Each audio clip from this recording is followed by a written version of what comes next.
La Artisteada. Today we are here with Stylolive, a multi-instrumentalist, composer, engineer, DJ, and Grammy-nominated producer. Welcome! Thank you. ¿Cómo estás?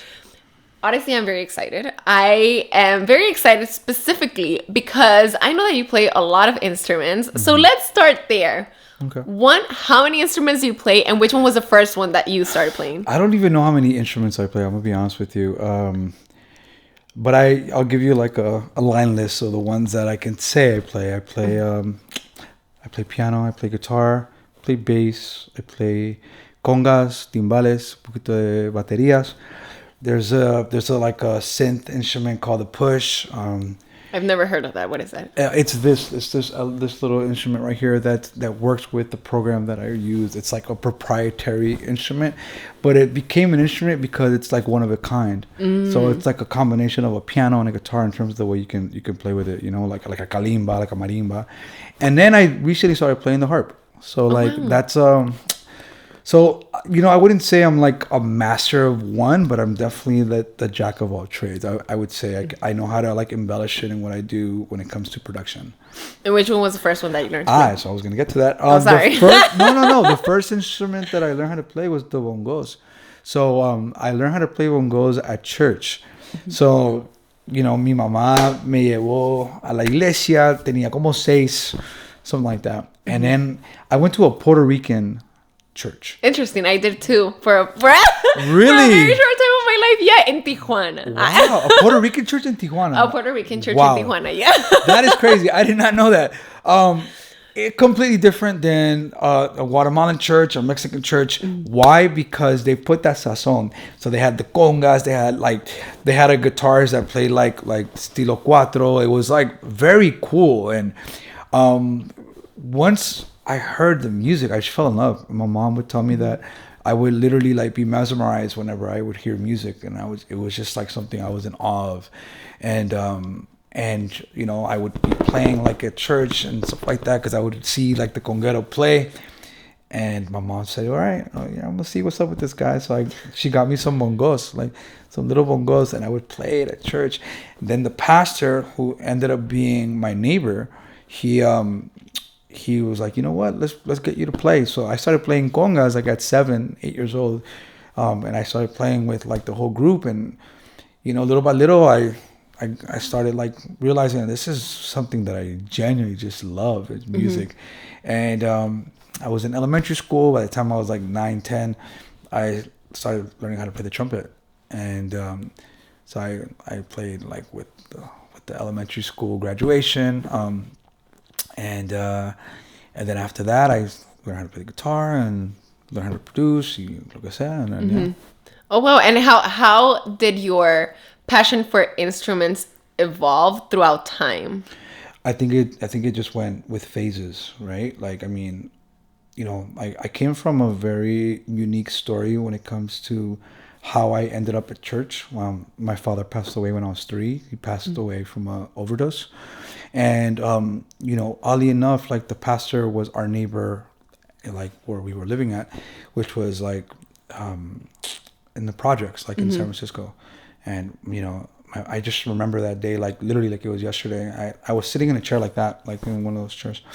And I just remember my dad just being carried out on a stretcher. Oh. And it was like my first graphic memory that I will never forget. And I remember my mom crying, and the pastor and his wife, our pastors, our soon-to-be pastors, consoling my mom with my con el padrastro, godfather. Yeah, my godfather was there. Padrino. Padrino. Padrino.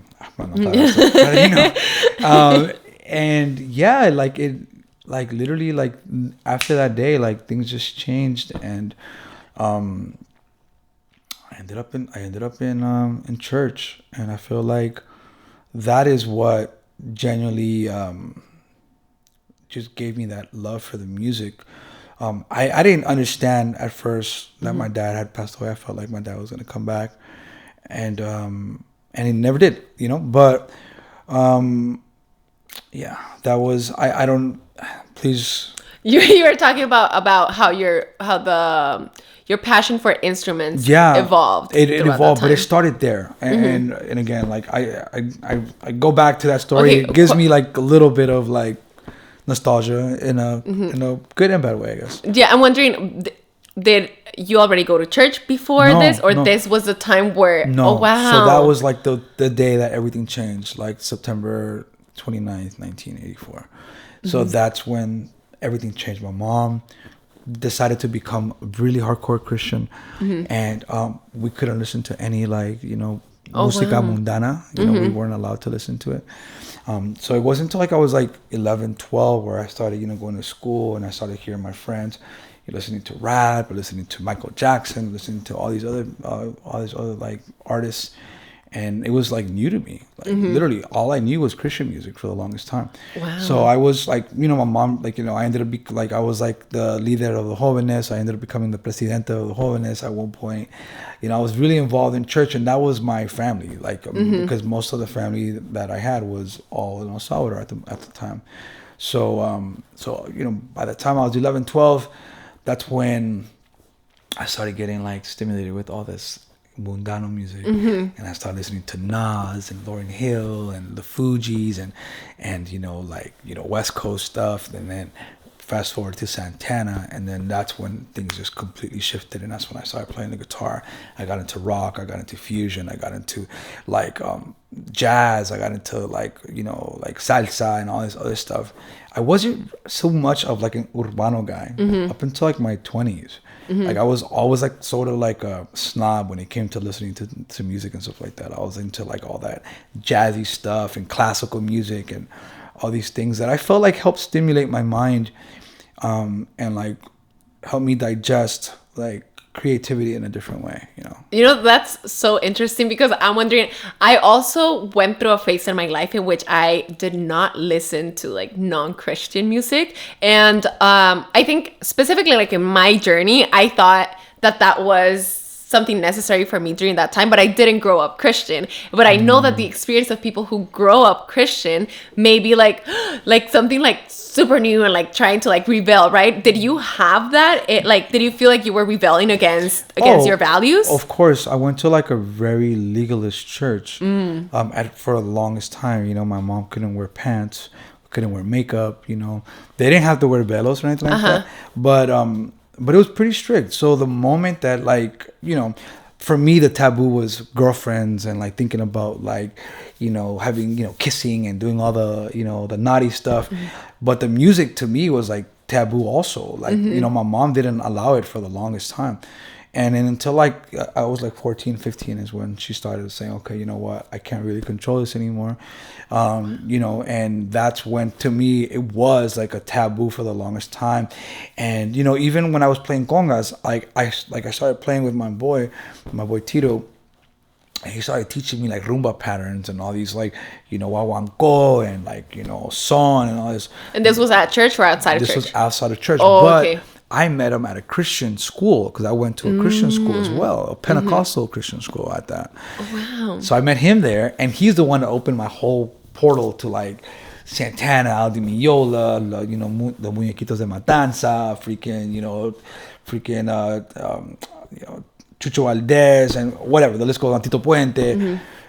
And when I started playing all these rhythms, I was a natural at playing percussion. I was super good. Like I was good. Like if I would have continued to play, I would have been super, super virtuoso on percussion. I just had a knack for it.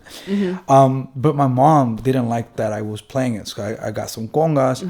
I started working at Guitar Center. I bought them, and I started playing all these rhythms. And my mom understood that all had like some kind of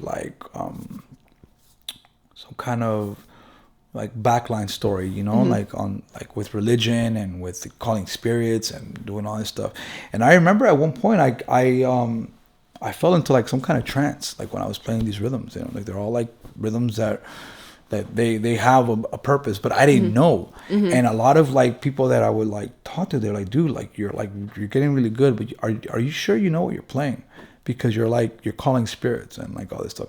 So I got like that was embedded, and like with my morals and like with me being raised in church, It was taboo. Wait, was this comment from the people in church, or was this coming from like people outside of it? Outside. Oh wow. I was people that were even playing. They were like they were like playing at gigs and stuff like that. Mm-hmm. But they just knew like, yo, make sure that you know what you're doing when you're gonna be playing these things. Mm-hmm. So that sort of scared me. I'm not gonna lie, because of like how I was raised. Mm-hmm. Scared me, and it also like enticed me to want to do it more, right? Like again, the rebellion. Yeah. Like what is it, you know? And how old were you when this happened? I was like, by the time that I was starting to really get into it, I was already like in my like 18, 19, okay, like right before I turned 20. But it was like I was getting gigs like, oh shit, like I was playing at, you know, at 17 I was playing with this samba group, and I played the chimbao, and I was playing like zurdo, and we were playing at Carnaval in San Francisco. San Francisco is great because even though it's a small place, the community and the arts culture is really embedded into us. You know, I went to like a Spanish like immersion school where I learned how to speak Spanish there, so I always had access to all that stuff. And so we would do the Carnaval. I would play in the summer group, and we actually got to play with Santana like at 17. So it was cool to be able to rock in front of like 5,000 people at such a young age, just literally just playing like the chimbe, you know. And so yeah, like it's something that like can like kept stimulating me. And then Santana, I got to meet him at a young age. I'm like, oh my God, I'm destined to do great things. Like, you know, I had a conversation with him, and, you know, he just basically shared like how like music is literally like the string between your heart and your soul, you know, and you know, that always resonated with me. And I felt like I was destined for it, you know, but my morals and like my upbringing was always a battle that I had, you know. And for the longest time, like I felt like it was taboo, and I felt like because I'm not playing for God, you know, I'm not playing in church, it was something that I had to like be careful with, you know? Yeah. And when did you like make that transition, like emotion, like I don't know if it's emotionally or mentally, when you were okay with or I don't know if okay or feeling more comfortable, or I would say numb. I think that can, like, you go to church, and I think it's all about conviction, right? Like, and sometimes there'll be days where you know, like you know, I went through the phase where people were talking about guns and violence and sex and you know degrading and freaking all this stuff, and you sort of become numb to it. But then when you really start digesting the message behind the story of what you're feeding people, and like, you know, this is something that lives forever, right? That's when you start saying to yourself, like, am I in the right place? And it's something that I still battle with up until this day, you know, like even doing music, like, you know, I feel like the moral like capital that I have still lives, even though I've been up and down like with my journey. And you know, as a Christian, you could say I've been a sinner, you know, and as a human, I've made mistakes, you know. So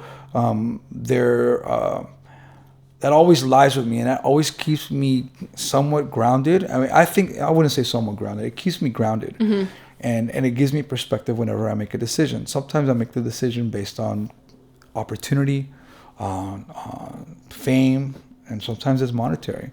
But there's certain situations where, like, I say, you know what, I don't know if I should walk that lane.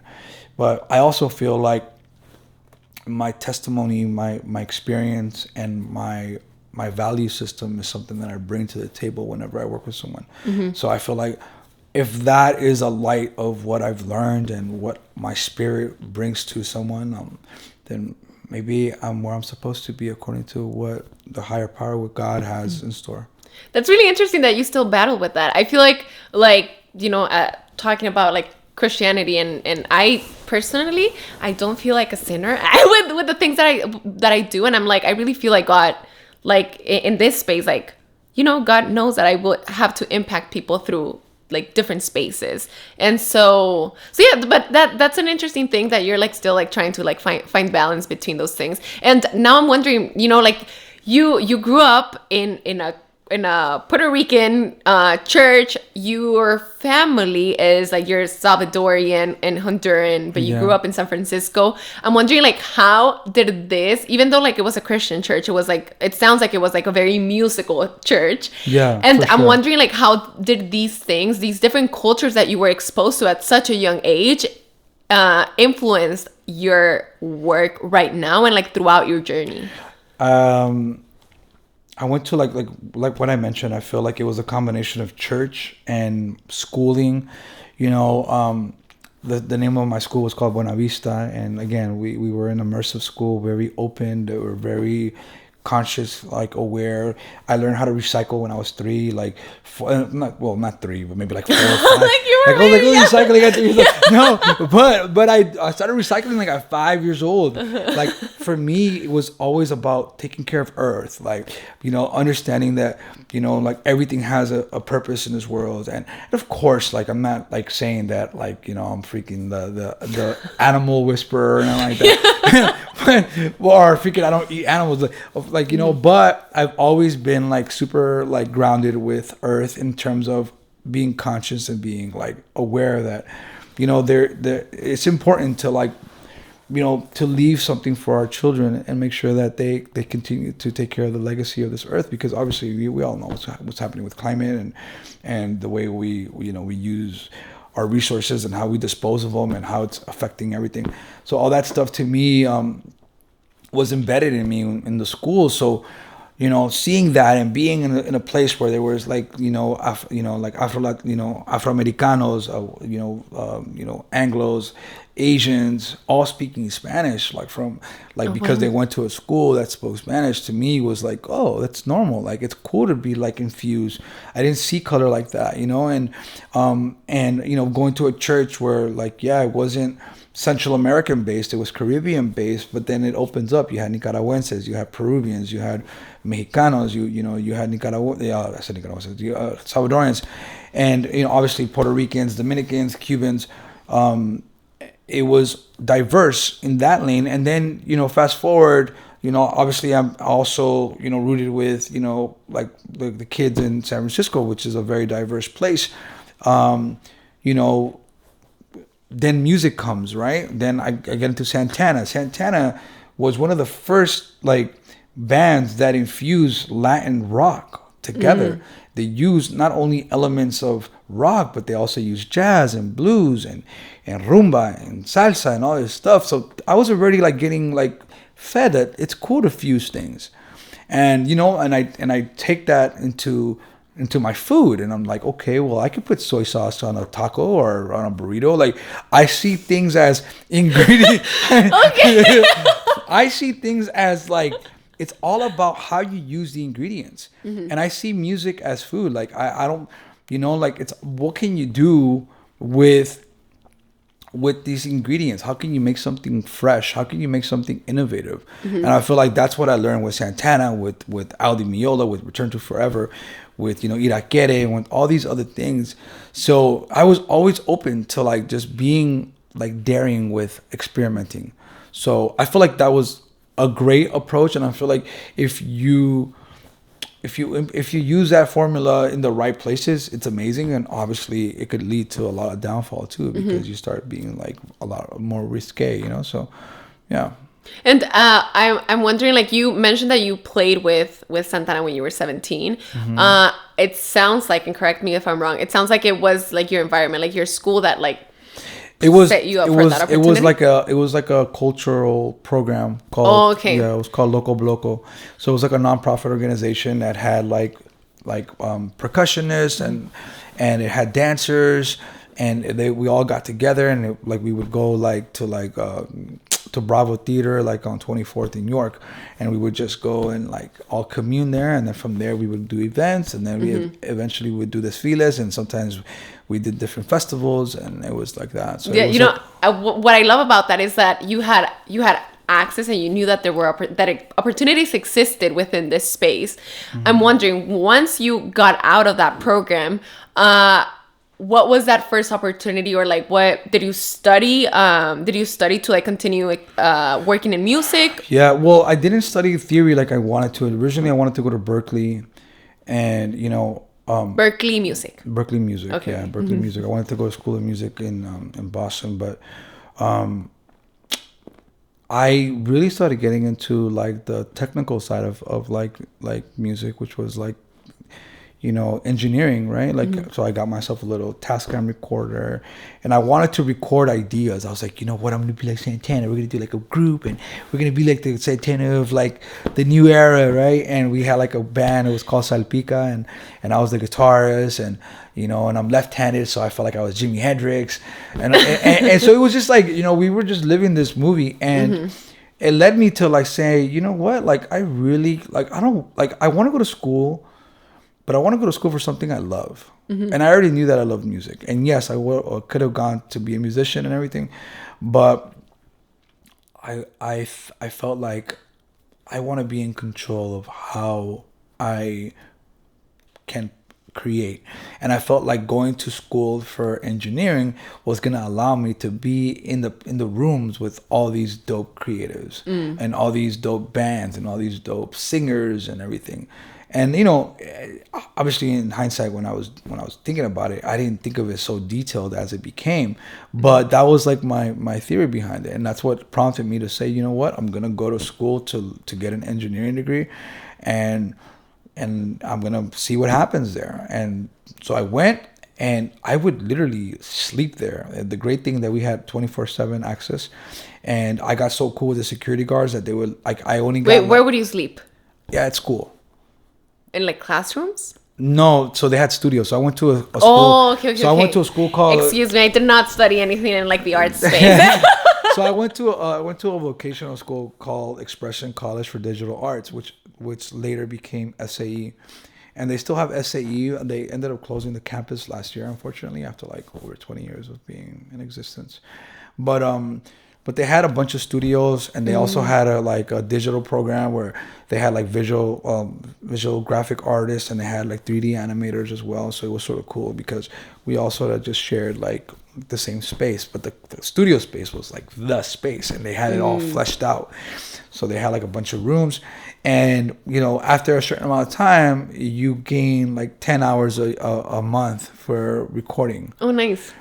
But I got so cool with the security guards that I would go for like 30, 40 hours, like a month at least. And, I would basically be like, yo, let me in. Like, I just want to go do this. And that was just my passion. I just wanted to learn, and I wanted to like trial and error. And at that time, I had started playing with this Christian band called Kayil. And Kayil means mighty moving force. And I was the guitarist and the conguero. And then we had a pianist, we had a bass player, and we had a drummer, and then we had 6 vocalists. So we were all doing Christian songs, right? Whatever. And then we were like, dude, let's start creating our own music. I think we're so cool that we can actually do that.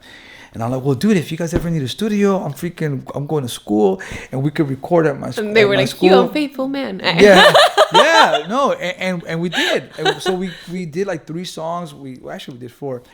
But we only recorded 3 that we released. And that was like my first experience with working with the full band, where I was like the pilot, the pilot in the operation as an engineer. And that's where I realized, wait a minute, I'm actually producing. I didn't know that I was doing it at the time. But producing in what sense? I was like, okay, guys, like let's find the key to the song. Let's do the tempo. I think you guys could do it like this, or you know what? Why don't we try the harmony here, like hey, let's do the break right here. And I just started just slowly just doing it naturally, and that's when I started realizing, wow, this is cool. Like I'm actually not just engineering; I'm like guiding people as well, and I feel like there's like this very vague definition of what a producer, what an engineer, what a composer, what a beat maker is. You could do all of them, right? But you could specialize in some. And there's a lot of people who make beats. There's a lot of people who just engineer. There's vocal producers, and then there's like a producer that does a little bit of everything. And I slowly started doing a little bit of everything. So yes, my hyper focus was engineering for the longest time, and that's what created all the opportunities. But I started realizing that, like, I have creative input here, and I want to be able to input it. And obviously you gain the trust of the collaborators, of the artists, of the bands, and there's opportunities where you can put your input. There's opportunities where your input is not even asked for. So obviously you have to know studio etiquette. You have to know exactly when and where to say it, and when and where to do it. Do you remember a specific instance in which your creative input wasn't requested? And I'm wondering, like, for people who like may face that eventually, how are they expected to deal with it? But if you can talk about like how you dealt with it. I don't remember one specific moment, but we would have like bands that were booked for our class that we didn't have any control over, and these bands already knew what they wanted. They already had a producer there, and so my job as an engineer is to basically talk to the producer. The producer basically guides what I need to do. So I started learning from it, and I wanted to say something, but I never did, because you sort of feel it. Like, when, like, they'll ask you, hey, what do you think? And when they ask you that, that's when you have to own that moment, right? If they don't ask you that, you don't do it. And like, and so you always have to know, like, when your opinion is wanted, when your opinion, like, when to reserve your opinion, because sometimes it's not needed, no matter how much you want to say something. But there's been moments where I haven't been invited, but I've gained trust enough where I can say, hey, like, like, can I make a suggestion? And I don't know if you hear this, but like, what if you did this? And then someone would be like, oh, you know what, that's a great idea. I'll think about it. Or, you know what, let's try it. And then you sort of run with whatever they do. Yeah. But I learned in school, I learned through morals, I learned through the way I was brought up, is that you always have to, be a gentleman about how you approach your input. Now, obviously, once I was working with artists and I was in my phase and I was in my moment, I was doing my thing, I was a lot more aggressive about it. But I had already built the trust, so again, but in situations where you're in studio and stuff like that, you have to learn your place. Yeah. And I'm wondering, I think generally with all the things that you do, and like kind of like where we're going, you're really good at like building with other people. I think that maybe you mentioned like engineering got you more opportunities, but I feel like you're really good at like working with other people and like growing. And I'm wondering, can you talk a little bit about that? Like, how do you activate relationships when you meet someone? How do you start working with new people? Because I feel like also the entertainment industry overall, whether it's like television, film, music, I feel like you start meeting a lot of people, and sometimes I feel in the beginning of your career, it's really hard to know how to activate those relationships, how to start working and finding new opportunities. So can you talk a little bit about that? Yeah, I mean, I think you and I both know, I mean, the way we met was through an activation, right? Like a network activation. I honestly feel like a resource is a resource that's a resource, right? Like, I'll never have your network and you'll never have mine. But if we combine ours, then it's ours. You know what I'm saying? So I think that I've had to program myself to think about, how can I bring value to you? That's my first objective.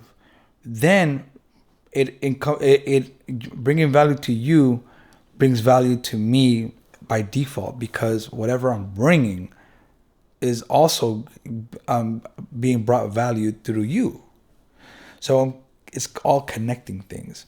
And I feel like the more it becomes a selfless act of connecting, the more you maintain a relationship, because it's all about the act of service, right? Like, we're serving a purpose, right? Like, my purpose could be, I'm going to connect you with the harpist, for example. Okay, well, the harpist also is incentivized because she's desired. So here, let's connect these dots. Once you guys connect, I walk away. Or, you know what? Like, maybe 2 steps or 3 steps down the line, you call me again because there's a new play that needs to be activated, and now there's a place for me. So I think about it like that. I think the entertainment business is so secluded. It's so like, it's so, what's the word? Segregated. Just like, Latinos are with Latinos and Morenos are with Morenos and Asians are with Asians. Why?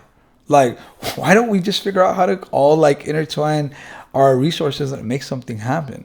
And I think we've talked about it. It's like there's so much like cohesion with what we do in our fields. Like you're like what you're doing in the television world and what I'm doing in the music world isn't too far off from what we do like on our day to day. So why not figure out how to connect the dots where we could tap into a new network, and now this network has been amplified like by 10 times or even more, because now that network is going to get amplified and it just keeps growing and growing and growing.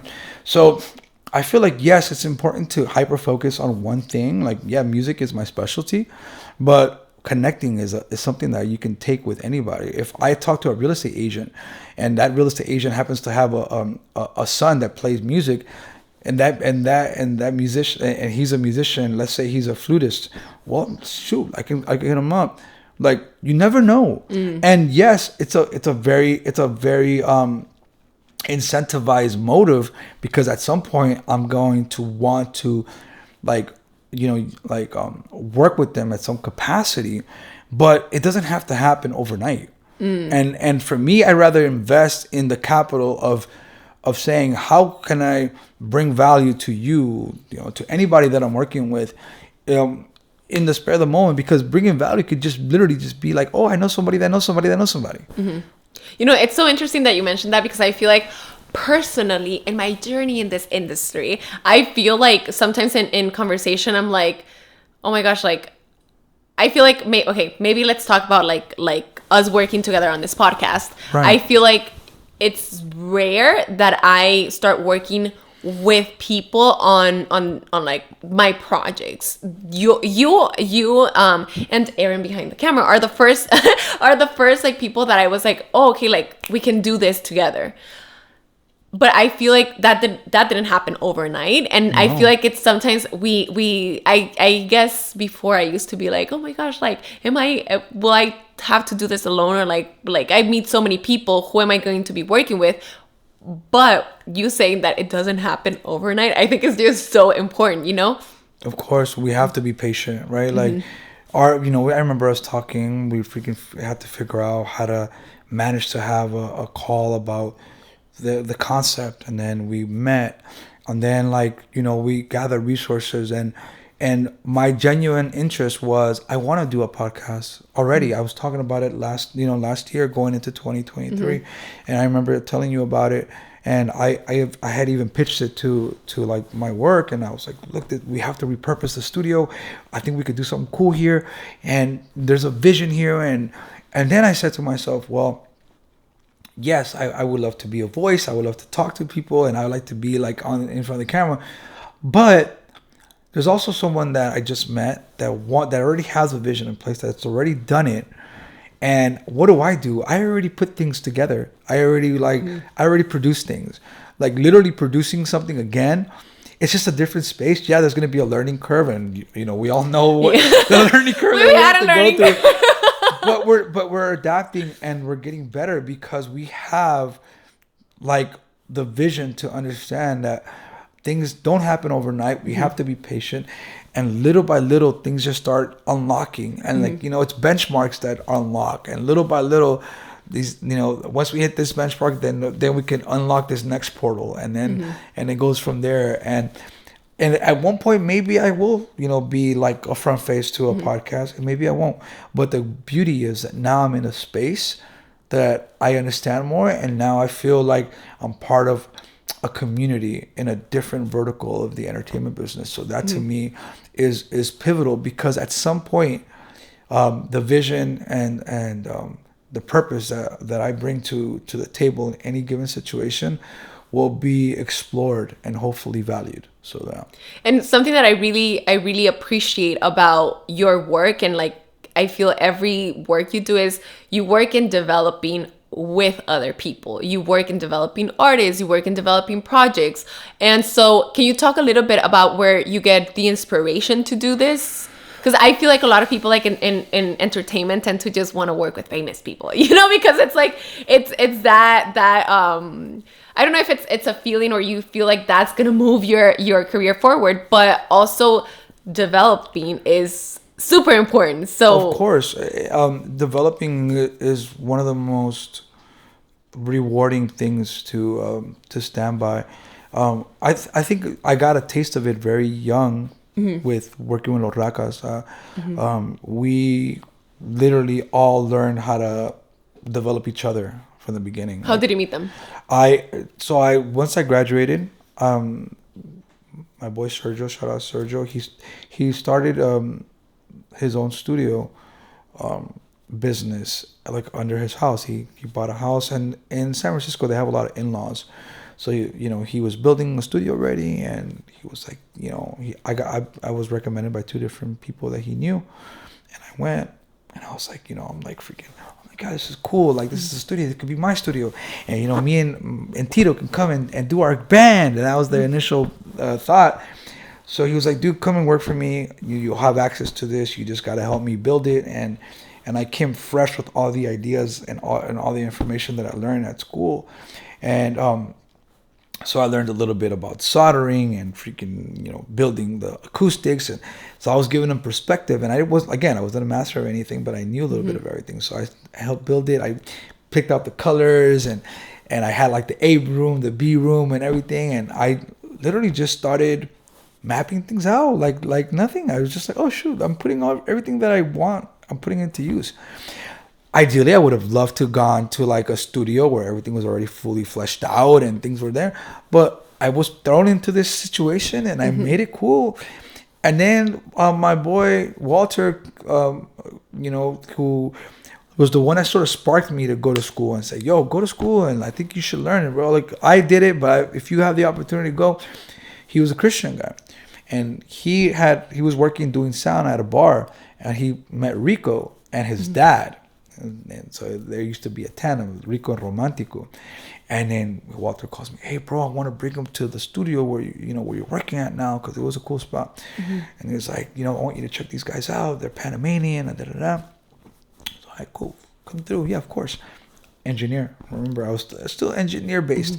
I hadn't dabbled in producing and composing music for like urbano music, right? Like no reggaeton, like no hip hop. I didn't know about that too much.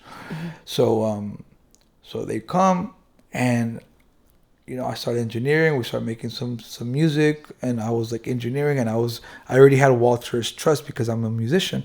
So he was like always asking for contacts.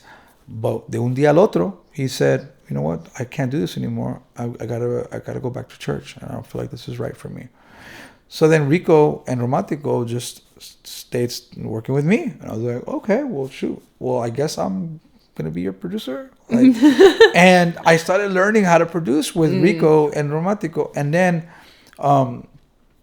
Rico started working with Dune. And then Rico was like, dude, let me bring this other guy that I'm working with. I'm working on this thing. And Rico and Dune, he used to be called El Negrito Dune. Oh no, he used to be called Panama. It was Rico and Panama. So then they did this whole project, and I just started getting cooler with them because I was really cool with Rico for him and I were just bonding in all different ways. Obviously with Romantico también, and then from there they started taking off, and I just became their guy. For a lot of the time I was engineering. I mean, I recorded over 80 songs with them. And again, it was like my extern development. And I saw how Rico at first didn't even sing or nothing like that. And I built trust with him so much that I encouraged him to be like, yo, you should try singing, dude. I like your tone, and I think it'd be cool. And he started doing it, and he took off, and then I was like, oh shoot, he's actually singing, cool, I'm polishing this, and now I'm implementing my ideas. So it felt good to be able to create something where I'm one of the founding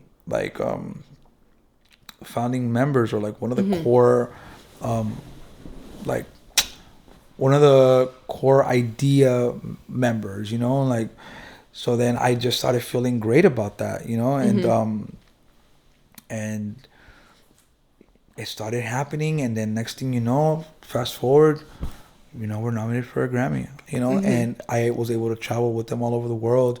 And, you know, and in that whole process, I learned the good, the bad, the ugly, you know, like you know, the stuff that happens if you don't have discipline, you know, the stuff that happens when, you know, when you use and all that stuff. And it was a very up and down road, but without that experience, I don't think I ever feel that passion to say, yo, let's do something from scratch again. Let's develop it. So I feel like I have the formula, like, to understand how to develop things. Yeah. And not just in music. It's just in anything that I work on. And for the longest time, I thought I'm the only producer. I'm that guy. Like, who could be better than me and all this stuff? Because, you know, like, again, I got sort of like thrown into that fire, and I felt like, okay, I came out with this and it was cool. But then I realized, man, like, this thing it accumulates fast, and it gets overwhelming. And not only that though, but there's nothing like being able to walk into something that develops because there's a spark that we all started with. So it's like, you know, with what we're doing, like, you know, like, you come with an idea, Aaron comes with an idea, and we all, like, we're working in the same direction. So it's like we all, like, help each other build, and things just are a lot more flowing. And it feels great to be part of a community that one day, you know, it could entice you, the next day it could entice Aaron, the next time it could entice me, and then it all entices us together. So for me, it's like, you know, there's already a Bad Bunny. He already has a team that went through the rut, that went through the mud, that went through the goods and bads. Well, I want to be part of that. Like, that's what I want to be associated with. And I would love to do it to different things. And that's why I don't stick to just doing music. I can't say that I'm just a music creative. I'm a creative that understands how to develop things. And you know, everything's in process. I'm working different verticals of the entertainment business. But the beauty is that there's a common ground, and that's the drive, and that's the openness to commune and to activate resources without expecting anything initially, you know. So yeah, I think it's so interesting, because I feel like in all the things that you're doing, you're developing, working in community, and as someone who knows you, I know that you work a lot. And so I like that you work a lot, that you invest your energy in all of your energy when you're present working with people, but also that you work a lot of hours, like even in the weekend sometimes. And so I'm wondering about rest in your life. Like, how do you view rest? Or do you feel like, oh, these are my passion, like, this is my passion, so I have to, like, give it my all, as much time as I can? Or, like, how do you incorporate rest in your life?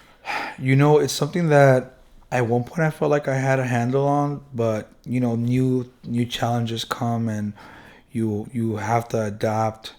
I can't tell you that I've found a way. I know that's something that I have to be more attentive to.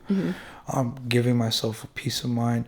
I was listening to a podcast today with Rick Rubin, and you know, he literally, like, mentioned the importance of meditation and you know, and, like, grounding yourself, because that meditation point, that rest or that calm dictates the way you approach your day to day. It's crazy. It really is. There is times where I rest, and sometimes it happens randomly, so there's not a system. And regardless, even though, like, I can be chaotic with everything that I do, I feel like the best way I work is with a schedule, with a playbook, you know, with a calendar, with a routine. So it's something that I'm working on, making sure that I make that a very important thing going to 2024, because you could be a part of a lot of things and get nothing accomplished because you're not giving yourself the love and the attention that you need, which includes rest. So I need to rest more. Yeah. Okay, conclusion is I need to rest more. No, I feel like me as a person who's also like doing things during my work hours, I work, and then every other free time that I have, I use it for my personal projects that I really believe in and want to grow. But I think that having rest is a very intentional thing, that you need to incorporate. And I feel like sometimes because of how the system works, you're just like drawn into like just trying to maximize the time that you may have for yourself for you to pursue your projects. So I feel like I wanted to talk a little bit about that because I know that you have a lot of things going on. So I was like, when does he sleep? No, it's a really and also as a DJ, because we didn't really talk too much about it, but you also DJ, and that's also something that's like overnight. It's like a lot of hours. The DJing stuff hasn't really like been like a defining part of my career up until this point. It's something that I do because I'm a curator, because I'm talented in the sense that I can learn how to curate a song and to DJ. But it's something that I want to be more intentional with as a creative, right? Like I want to use that platform to build community, right? That's how I want to do it. And I want to spread community, and it's like spreading what it is that I do creatively. So it is challenging. And like you mentioned, we have all these passions. The passion is what wakes you up in the morning. Like I went to sleep around 3:30 in the morning yesterday, and I was up at 7:30, like nothing. And I'm like, oh my gosh, like, but I knew that today we were gonna meet. I also knew that I had to like go get a haircut. I knew that I needed to go to the gym. I had to do all these things, and it's like the purpose is what wakes me up. And when you feel that you have a purpose, I feel like, yes, you have to allocate time for rest and yourself, but it's great to know that it's go time and there's something to accomplish today. And at the end of the day, that's checked off, and that's checked off, and that's checked off, and you're one step closer to your purpose. So long at the end, I feel like it's we have to rest, but it's also great to know that I wake up to something that I love to do. Yeah. And I'm wondering right now, like with your experience in all the different things you do, what do you think are the qualities that make someone successful, as in like in the art space, with the people that you've worked with the people that you've liked working with, and also with the qualities that you have of yourself? I feel like disciplined, hyper focusing, executing. I think it's executing, being proactive, and just sticking to your lane, being yourself, being like not conforming. Like everything that's happening right now in music, like because I anticipated things, because I saw things from a horizon, I was like, that's gonna be cool. And nah, don't do that. That's like reggaeton. Like what the heck? No, that's like ghetto music, or like that's Latino music, and And look at things happen now. Like everything is just confusing. But that doesn't happen without the internet. That doesn't happen without YouTube. That doesn't happen without Instagram, TikTok, and all these things. All those things are factors that we could have never imagined, and now it's happening. So I feel it's a great time to be that creative, and I feel like as long as you have your identity like laser focus, and like you understand your brand and what you can bring to the table, you have a real chance to be successful. Of course, with all the attributes that I mentioned earlier, right, which is discipline and all that other stuff. So, and execution. So yeah, I think that's what I've realized. For me, it's always being a visionary. Like it's always thinking big term, and always thinking about how can everyone be a part of something, not just myself. Yeah, and I'm wondering now, like what, like now to go towards the end of this episode, what keeps you inspired? What keeps you going? What are the things that you look forward to in terms of your career, whether they are very specific goals or just like generally in your day to day? I think what inspires me is that every day there's like God. I feel like God is affirming to me that I'm doing the right thing, no matter what I've been through in my life, no matter what struggles, no matter what challenges. God always talks to me in different ways, whether it's, through being able, to be connected to, I don't know, like let's say like a Bad Bunny, like having that access and knowing that that's a portal that's in my vicinity because I know somebody that knows somebody. With what's being built, with seeing things like literally just be done. Like for example, these us talking about the release party, like that stuff is so tangible. And it's like, wow, like these benchmarks actually are happening because we're putting in the work. And putting in the work allows the vision behind the dream to become a reality. And I still see myself at 7 years old saying I'm going to travel the world one day. And I'm a lot older now, but I still feel like it's going to happen the way I imagined it. And I'm not going to stray away from that as long as I'm doing things my way. And of course, my way in an educated way, right? And obviously in a disciplined, executed way, but my way, Yeah.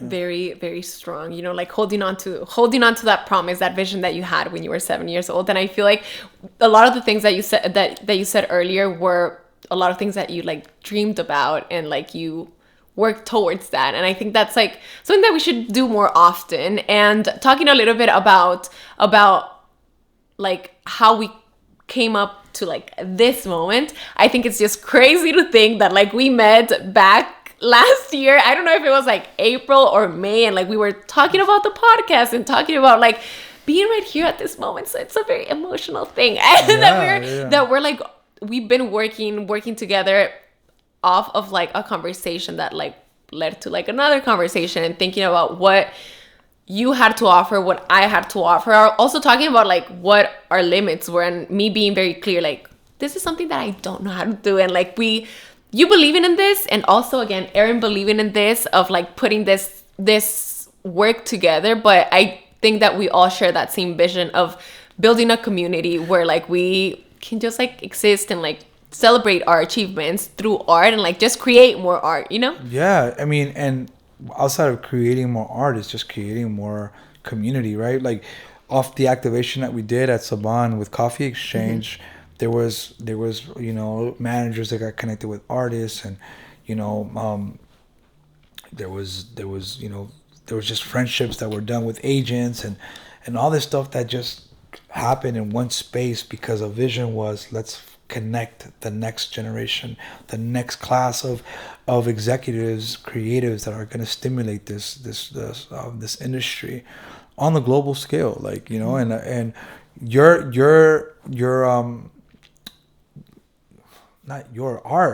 tagline with Artisteada is exactly the way I think about the community. So it's so great to know that like there's alignment with the same vision in different fields, So I'm super excited about what's to come, and I couldn't be any happier to be building with you gals, like, and I know that with that intention, with that laser focus about community first, is gonna open that portal, and we're just gonna be able just to sit and enjoy the fruits of the labor, because we're all doing it together. So it's a great thing to be looking forward to. Yeah. And I am so excited. I guess I honestly don't think I could be more excited than I am by the work that we've done, and also by the work that's coming. And thank you so much. Thank you so much for being a guest, but also being behind the team of La Artisteada. I believe this is our last and closing episode of our first season. So I just want to say thank you for staying with us. Thank you for staying with us, and thank you for staying with us. But also everyone listening, I am extremely grateful for this journey and for you to have been part of it. So thank you so much. No, thank you, and thank you for believing in us as well, because obviously we all have to believe in each other, and we're excited to embark in this journey, together. Shout out Carla for connecting the dots. I mean, this is part of the coffee exchange, and now we're creating something that's going to change the community. We're good, so yes. Thank you to everyone who's been part of our journey. Very excited, and this is another episode of La Artisteada. Thank you. Thank you for listening to another episode of La Artisteada. Make sure to subscribe and connect with us on Instagram and TikTok. It is very important for us to create spaces where people feel inspired through art, and this would not be possible without our incredible team, Aaron Jimenez, Stylolive, and yours truly, Kiara.